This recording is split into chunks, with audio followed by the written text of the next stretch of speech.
Bueno, estamos de vuelta con Verónica Zapata, investigadora del Instituto Peruano de Economía, para conversar sobre las nuevas modalidades de inversión privada en infraestructura. Hola Verónica. ¿Qué tal, Enrique? ¿Cómo estás? Gracias por venir. Gracias por la invitación. Cuéntanos un poco qué modalidades de inversión privada en infraestructura existen en general y cómo les está yendo. Bueno, son principalmente dos, ¿no? O sea, estamos hablando de la tradicional, que esto no lo estoy contando, la tradicional que es el Estado mismo invirtiendo en obras públicas.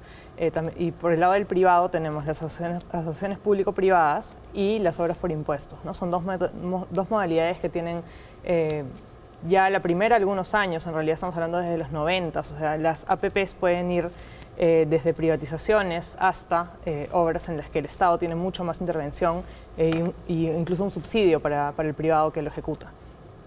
¿Y cuál es la importancia ahorita de ambas? O sea, frente a, si quieres, la inversión tradicional del Estado. O sea, ¿por qué es importante, son importantes las APPs? Básicamente porque el Estado tiene recursos limitados para invertir, ¿no? O sea, como hemos visto, y a todos nos consta, antes de las privatizaciones de los 90s, todos nuestros servicios públicos estaban básicamente atrasados, pero de una manera escandalosa, ¿no? Sí. Tomar una línea de teléfono te tomaba años, claro.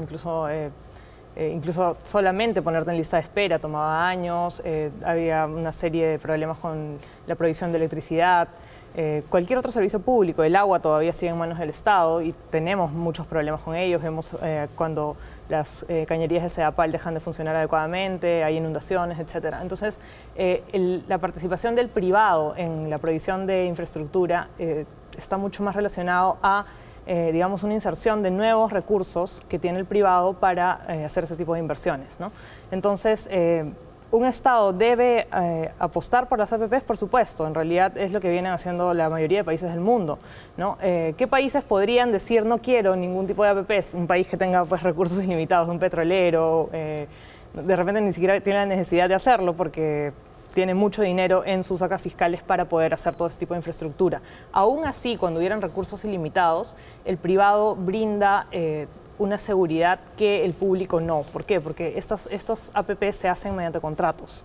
Entonces, en realidad, la provisión de servicios públicos normalmente está en un contrato establecida por 30 años de concesión, por ejemplo, ¿no? En el lado público no tenemos esa seguridad porque tenemos un ciclo político en este país muy fuerte, ¿no? Claro. O sea, si por ejemplo estamos pensando en Sedapal, ¿no? Sedapal actúa en función pues, de lo que dicta la política en el día a día, mientras que una empresa que celebra una APP tiene que actuar en función de lo que dicta su contrato, porque si no pierde el contrato y pierde el negocio y no le conviene, ¿no? Es exigible, ¿no? Tenemos todos los OSIs, los reguladores, que son los que ven el cumplimiento del contrato, el reconocimiento de inversiones, las penalidades en el caso de que el privado no cumpla, ¿no? Entonces no es dejar en manos del privado y olvidarnos del tema, es hacerle un seguimiento del lado del Estado, claro, que asegura que los recursos están invirtiéndose en coherencia con lo que dice el contrato de concesión, ¿no? Lo que mencionabas en el caso de Sedapal es súper importante. Tenemos tarifas que están muy por debajo de las que se deberían cobrar para poder tener una red de agua y alcantarillado que soporte a toda la ciudad, que sea inclusiva para los más pobres. Siempre se dice que los más pobres terminan pagando el agua más cara, lo cual es totalmente cierto, ¿no? Pero, ¿qué es lo que pasa? Políticamente no es atractivo para ninguna autoridad decir subamos las tarifas de agua, claro, o hagamos subsidios cruzados de una manera en la que se transparenten de alguna manera las tarifas. Entonces, en realidad, el peso político sobre los servicios públicos es lo peor que puede pasar, ¿no? Claro. Y dime, ¿y qué tanto se viene usando ambas modalidades, las asociaciones público-privadas y las obras por impuestos? Mira, como te menciono, bueno, las obras por impuestos es un mecanismo relativamente nuevo, ¿no?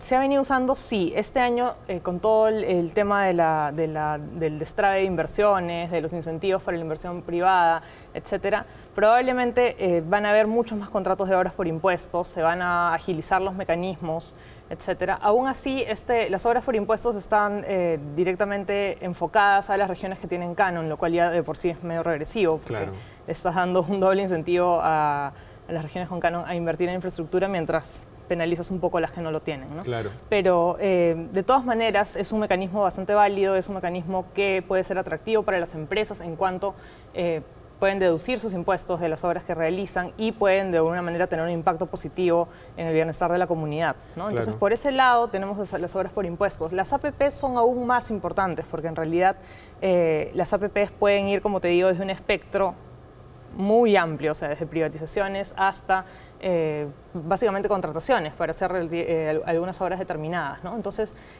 todo lo que no es el Estado actuando directamente sobre una infraestructura es una APP. Y la APP definitivamente tiene que ser promovida, y no solamente promovida, sino agilizada sobre todo, ¿no?